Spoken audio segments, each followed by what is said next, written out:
Ladies and gentlemen, let's meet our next speaker, which is Jose Belen, Director of Digital Innovation and Strategic Partnerships at Do.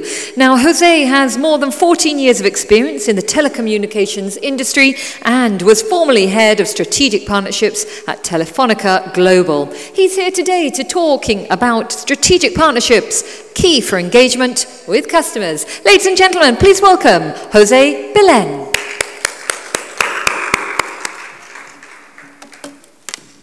Welcome. Thank you. And your clicker. Okay, it's for the next one. Thank you very much. Hello. Good afternoon. Thank you very much for coming. I wanted to, first of all, introduce myself and explain a bit of what I'm doing at EITC, covering any partnership related to Do or Virgin Mobile, that, as you know, is a new brand that we have recently launched. My role within my company is bringing innovation through third parties. And we see, and we will see many examples today of how this is contributing to enhance the engagement with customers. But why is so important? Obviously, engagement with customers is important for any industry or for any company. But why it's so important for telcos? I wanted to, before starting to look into the examples and some of the business models that we currently have, I wanted to look into a different industry. I wanted to look into a sector that is very concentrated and regulated, a different sector. It's not telecommunications, but where the pressure in margins and the competition is increasing year after year. I wanted to talk about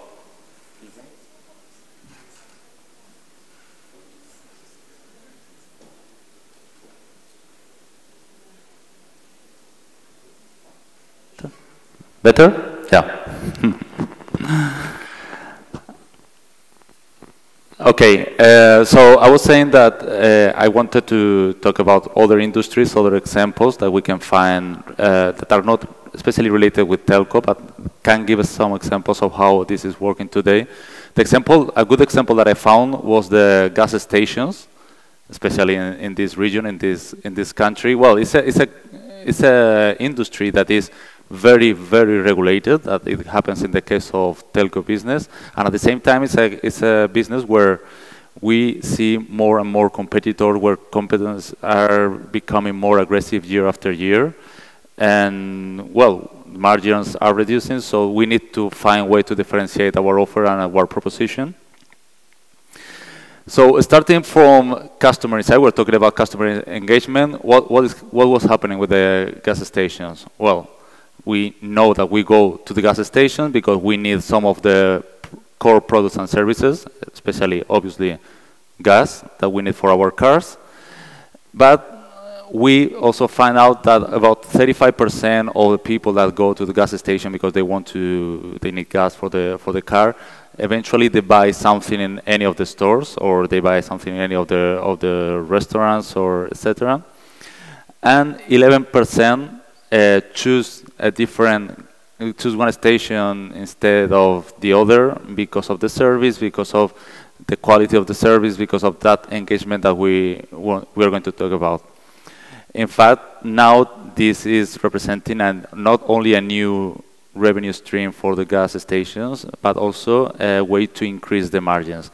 If we look at this, we can find some similarities. So people go to operators because they want to have the basic products and services that telcos are offering. That obviously is connectivity. It's connectivity for home, for your mobile phone, etc.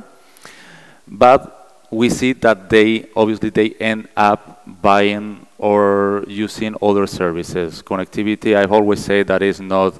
It's an easy product to sell because it gives you access to other services, but obviously it's much easier to sell not gigabyte, but access to Facebook, not gigabyte, but access to Amazon or video streaming services or music or YouTube. So we see that also that engagement that we mentioned before regarding gas stations and how they differentiate the offer, it also can apply in the case of bringing value from third parties to to add value to the core services, to the core products and services.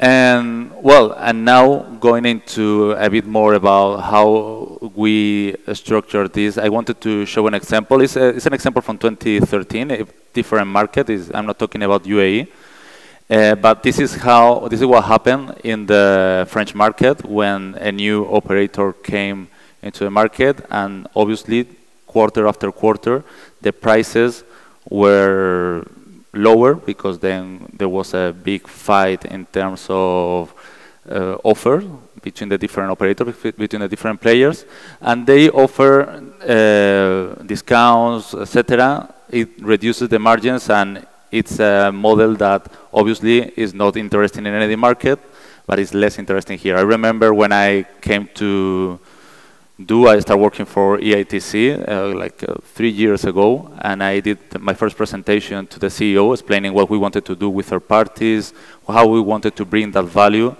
The first feedback that I received is like, okay, fine, but it's important that we are not very aggressive in terms of pricing, because this is not the market for that. We need to be more defensive. We need to play more defensive.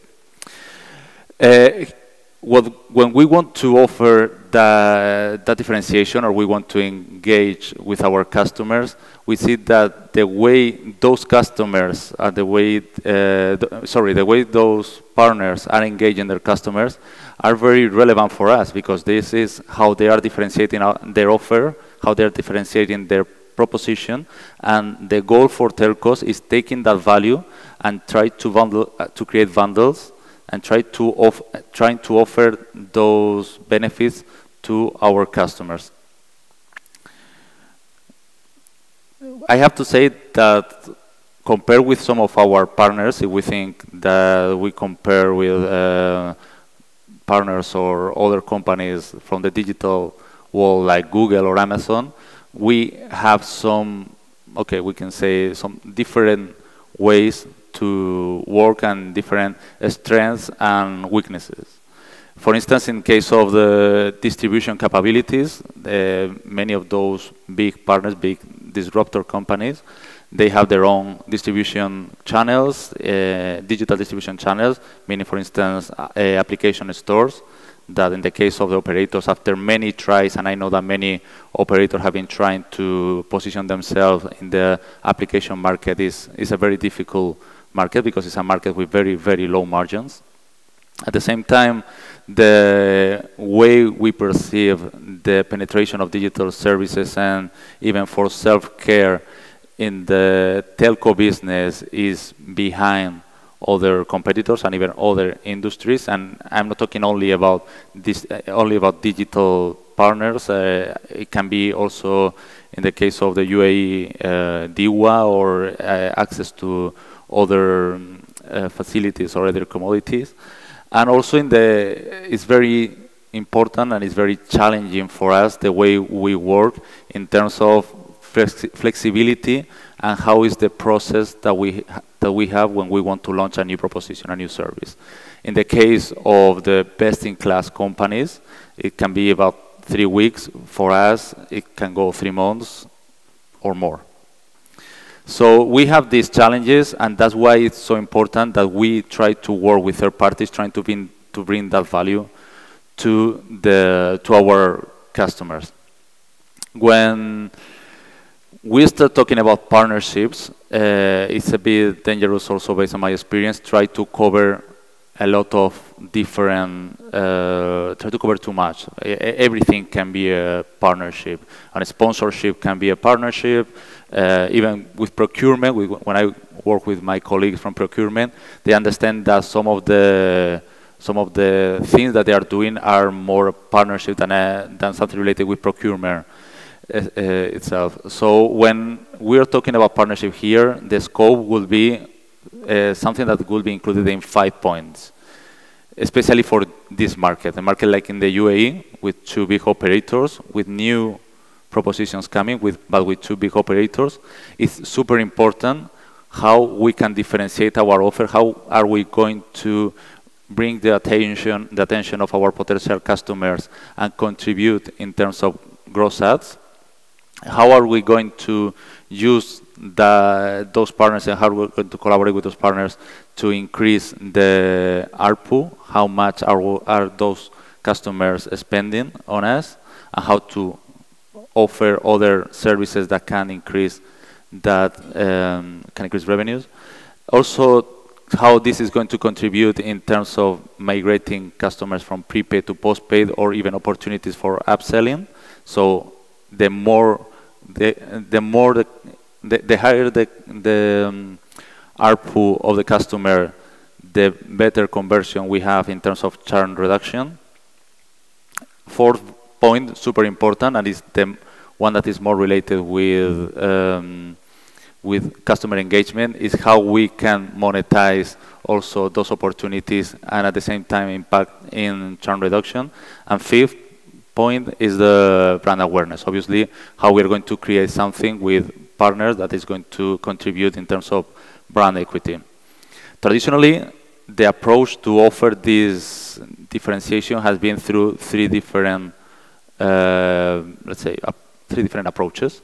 One of them is the making new products. That is something that telcos have been trying to do for a long time, but due in many cases to those challenges that we have in terms, as we were saying before, in terms of distribution, in terms of flexibility and agility of the IT systems, and also the penetration of the digital services within the home company and the processes is a challenge.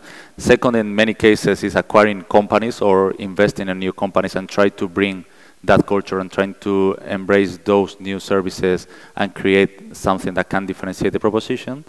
But the third opportunity, that is what many telcos and more telcos are adopting, is trying to work with third parties, trying to work with partners, and bring that value to their customers.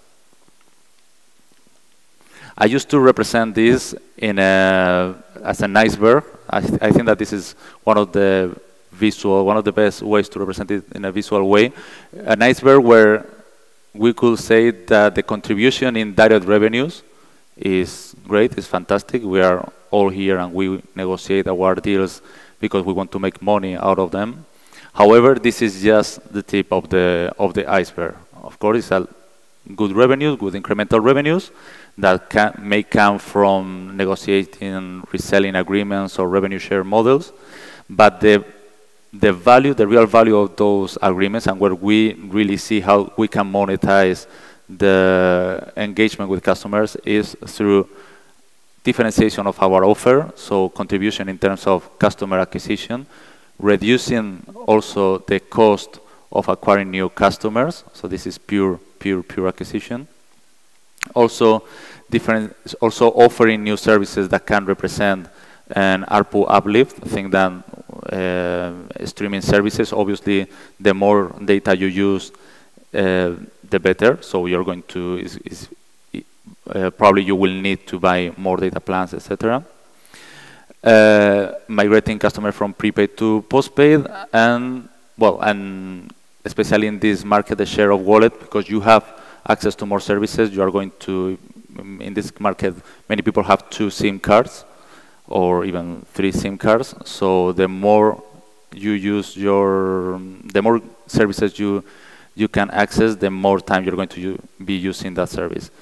Also in terms of churn reduction, in terms of loyalty, and obviously the contribution of those partners in terms of brand. Many telcos are already doing that. This is just 3 examples of Telefónica, where we negotiated a partnership with Spotify. Also a partnership for Vivo in Brazil with a company called Funambule, where we offer personal cloud services. And also EA Games in the case of O2 in Germany. In this case, when we negotiate and we try to have an agreement with a partner, we try to, what is important, what is relevant for those partners is the distribution capabilities that we have and how we are going to offer those services to our customers. Second, how we can have models so those customers are paying an extra. We negotiate co-marketing agreements, so we build campaign collaborating with our partners. And the fourth point will be how we create enablers that will allow us to monetize those agreements. In many cases, those enablers are related to how we are going to do the billing of the propositions of those services. This is one example, also a good example of Telia Sonera. With Spotify, I think Spotify is not available in the UAE yet, but it's as you may know, an important brand for music streaming services.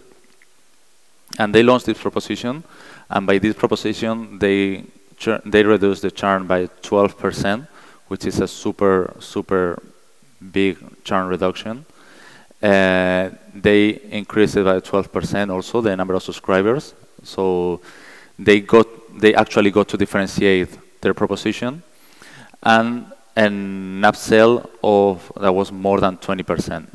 So it's not only bringing third parties, it's bringing those third parties that can actually contribute to the core business.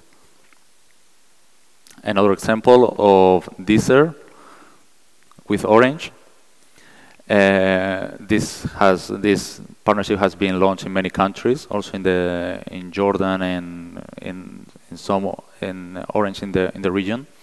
And how they increases 10% the ARPU. So that means incremental revenues, and also how they were reducing the churn, the impact on churn. Oops, sorry. Okay.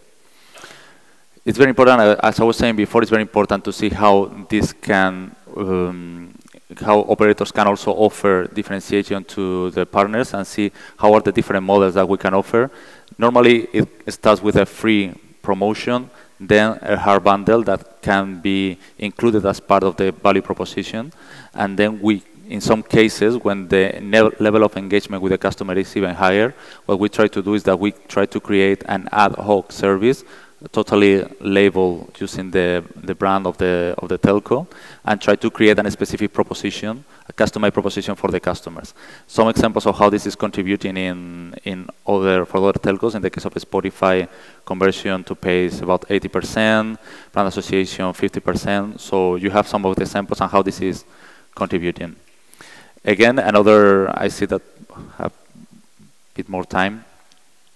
Some examples of how this is working and why more and more telcos are trying to offer hard bundles and soft bundles that can bring those services to the core proposition. Especially because this is a way to differentiate, and the impact in terms of finance is much lower than for instance, try to pay discounts or to give commissions to the channels. So this differentiation is something that other telcos cannot replicate. For instance, if a telco is doing a partnership with Spotify, any other telco of the same market can try to offer more gigabytes, can try to do other things, but they cannot replicate a service like a Spotify. So this is what we are doing. This is our goal. This is how we are trying to differentiate our offer. We have already started last year launching some services, and we have much more to be launched this year. The goal for us is try to differentiate our offer, customizing propositions depending on the segment to those that are already data users and that are already in some of our plans, postpaid plans, try to offer services that can contribute to use more the data allowance, and for those that are not using data, try to offer services and excuses to use more. These are some of the services that we launched last year for segmented offers, like postpaid with entertainer, or in the case of tourists.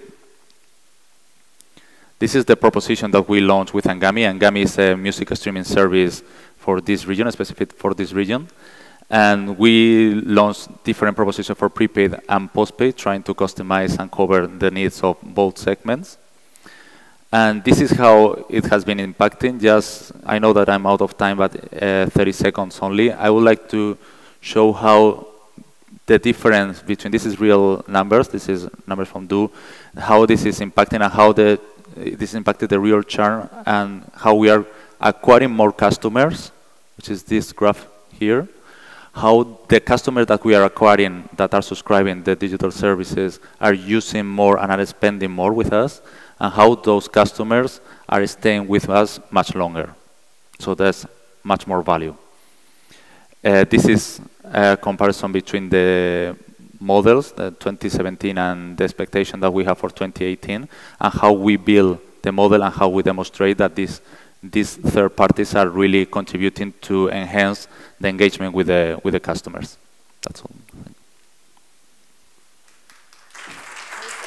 Thank you very much. Thank you.